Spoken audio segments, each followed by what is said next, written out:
13 अप्रैल 1919 अमृतसर। एक बाग जिसके चारों तरफ ऊंची दीवारें और बाहर निकलने का सिर्फ एक तंग सा रास्ता। सोचिए अगर इसी जगह पर हजारों निहत्थे लोग हों और सामने से अचानक बंदूकें तान दी जाएं और फिर बिना चेतावनी, बिना अपराध सीधे गोलियां चलने लगें। आज हम बात करेंगे उस नरसंहार की जिसने भारत की आत्मा को झकझोर दिया। जलियांवाला बाग। 1919 का भारत। पहला विश्व युद्ध खत्म हो चुका था। भारतीयों ने अंग्रेजों का साथ दिया। उम्मीद थी बदले में आज़ादी की ओर एक और कदम मिलेगा, लेकिन हुआ उल्टा। अमृतसर में गुस्सा था, बेचैनी थी, लोग सवाल पूछने लगे थे। ब्रिटिश सरकार को ये सवाल खतरनाक लगने लगे। 13 अप्रैल, बैसाखी का पवित्र दिन। हजारों लोग जलियांवाला बाग में इकट्ठा हुए। कुछ विरोध करने आए थे, कुछ सिर्फ मेला देखने। कुछ को तो ये भी नहीं पता था कि सभा क्यों हो रही है। महिलाएं, बच्चे, बुजुर्ग सब निहत्थे। बाग के चारों ओर ऊंची दीवारें और बाहर जाने के लिए सिर्फ एक तंग सा रास्ता।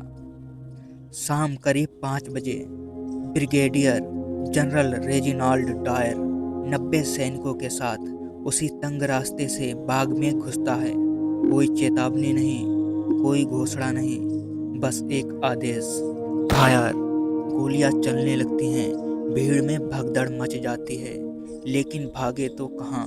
कुछ लोग दीवारों से टकराकर गिरते हैं, कुछ एक दूसरे के ऊपर चढ़ जाते हैं। बच्चे अपनी माँ को ढूंढते रहे, माएँ अपने बच्चों को।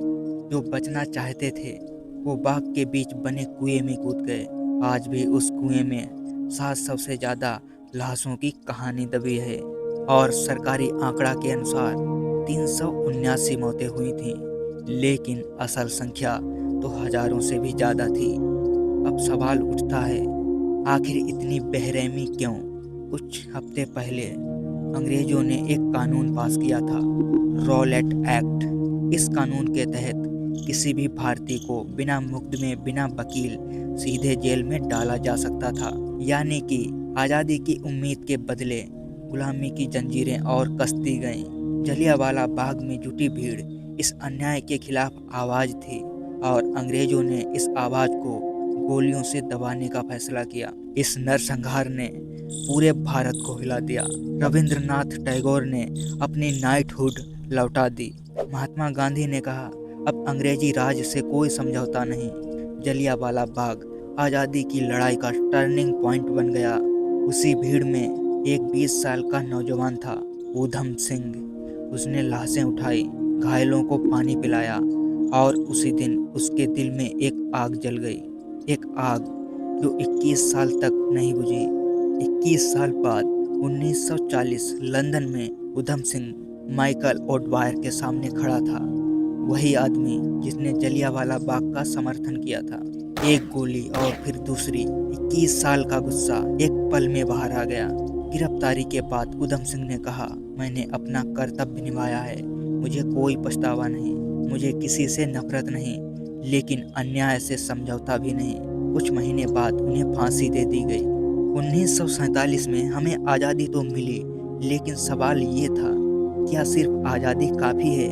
26 जनवरी 1950 भारत ने खुद को सिर्फ आज़ाद राष्ट्र नहीं बल्कि लोकतांत्रिक गणराज्य घोषित किया। अब कोई डायर नहीं था, कानून राजा के लिए नहीं, जनता के लिए बना।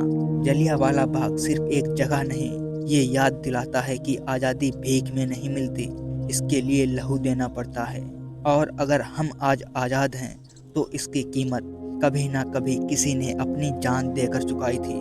जलियांवाला बाग के शहीदों को सबसे बड़ी श्रद्धांजलि मोमबत्ती नहीं बल्कि ये है कि हम अपने अधिकारों को समझें और अन्याय के खिलाफ आवाज़ उठाएं, क्योंकि यही वो भारत है जिसके लिए हजारों लोग चुपचाप मर गए थे।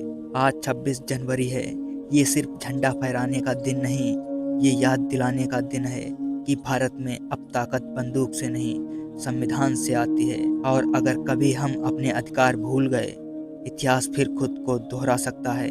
जलियांवाला बाग एक चेतावनी था, रिपब्लिक डे उस चेतावनी का जवाब